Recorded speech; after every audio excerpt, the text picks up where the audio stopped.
Hello there everyone and welcome to another edition of Lydia's Crafty Corner with me, Lydia, in my little crafty corner. So today we're going to be playing with some beautiful rainbow die cut florals. So to start with, I am using the Craft a Flower Sulphur Cosmos for this one. In here we have two different flowers and then we have a number of leaves as well. So we have 3 different leaves. So to start off, I have a full sheet of Classic Crest Solar White and I've just popped that onto my cutting mat for my die cutting machine. And what I'm going to do is I'm going to cut all of the images from the die set, so all of the leaves, all of the flowers, all of the flower centers, out of the sheet of white cardstock. So once I have cut everything, I'm then going to take everything out and I am going to cut the largest flower again. So all of the layers that go with the largest flower, I will cut again. That was the one with the little key lock, and then all of the leaves again. So the 2 smaller ones, sorry, rather than the big one. So I have more leaves this time round. So once that's done, I can then remove all of those. So I have 3 flowers and also 5 different leaves.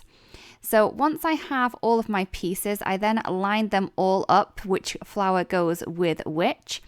And for the first layer on each of the flowers, I am going to be adding a pink to the middle of these. So I am going to be ink blending all of my images. And for the first layer, I am going to be using the strawberry ink from Ulta. So it's a really, really light pink. As you can see, I'm not going over all of the petals. I'm kind of just keeping my inking to the base or the center of those petals to get that beautiful look. So once I've finished with the first layer, and then I'm going to move on to all of the little second layers that we have here. And for this layer, I will be using the orange sorbet ink. And as you can see, after I finished a load of the same color, I'm then just going to clean down my work surface because these are all really light colors. I don't want them getting mixed and muddied with the next color that I'm going to be using. So once I have finished with the second layer, for the third layer, we are going to be using that lemon ice. It looks very green when it goes on, but once it's dry, it is a beautiful soft lemon color. So again, once I finished with that layer, which was the third one, I'm then going to move on to the fourth one. Now this layer here, I will be using that very pretty pistachio ink. So I'm going to add that into the center of those little petals there. If you are having trouble with keeping your little pieces in place, I can recommend using a little tweezer to keep them in position. So for this next layer here, I started off with the mint chalk, but then I decided that I wanted it more blue. So instead of that, I've just gone over the top of that color with the blueberry ink. So it's going to add a more of a blue color to that one. And for the final layer, I will be using the very pretty soft lilac ink just to add that in there. Now, as we know with the Craft of Flowers, we have this little cutout piece in the center of the little petal clusters. And all you're going to need to do is line up that little cutout. On this one here, it's a little arrow or it is a key lock. And I'm just kind of lining those up. I'm not worrying about how the petals sit with each other. I'm just lining up that little cutout that we have in the center and then just adding the little folded over piece for the petal as well. For the flower centers, we also have the little cutout, and that's going to enable you to pop the flower centers in the perfect position.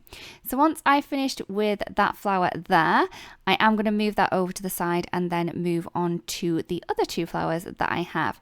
Now these ones both have the same image because obviously they're the same flower. And as you can see, I'm just adding a little bit of ink behind around the key lock and then popping that into place. Once I have finished with all of the little flower petals and the first layer of the flower center, I'm then going to add a little bit of interest to the top of the flower center. So I have the gold gel pen from Ulta New, and I'm just adding this into the little debossed areas that are cut when we cut the little images. So I'm just adding those onto the flower center just to add a little bit of interest there. You don't have to if you don't want to.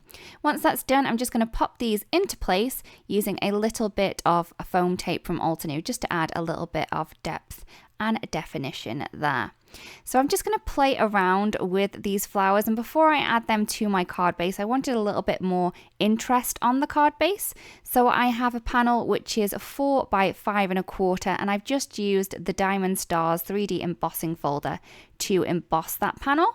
I'm going to add some of the foam tape again behind this and then pop that onto place onto an A2 card base to have that beautiful border around the outside and then that really cool white embossing.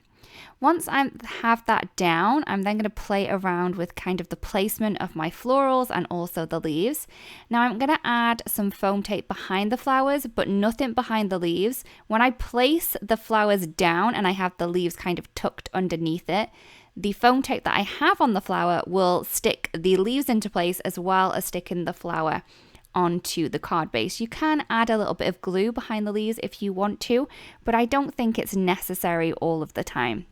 Once I'm done with that, I can then cut off any of the overhanging pieces and you can see just how pretty this card looks. For my sentiment, I am going to be using the Versatile Greetings hot foil plate. So what I've done is I've added all of my sentiments onto my hot foiling machine. I'm going to add some brass hot foil onto the top, shiny side down, my cardstock that I want to foil, and then a couple of extra shims. Remember, don't use shims if you don't need to. We don't want you breaking your machine. Once I've run that through my die cutting machine, you can see just how pretty those foiled sentiments look.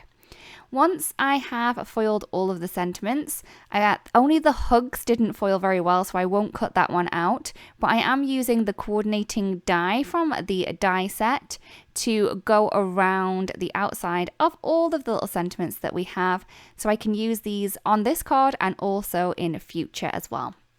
Once I've run that through my die cutter machine, I can remove the little sentiments that I have and then play around with how I want them to look on my card. I did go for the hey and hello on here, and I'm just going to add these into place using some foam tape. You could add a little bit more sparkle with some ink spray if you wanted to.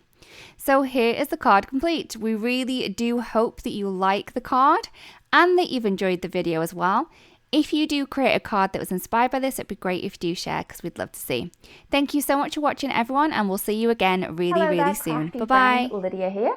Just popping in to say that you can get your daily dose of crafting tips, techniques, and tutorials just like this by subscribing to the Altenew YouTube channel. All you need to do is click on that little bell up there and you will never miss a video. Thanks for watching. Bye-bye.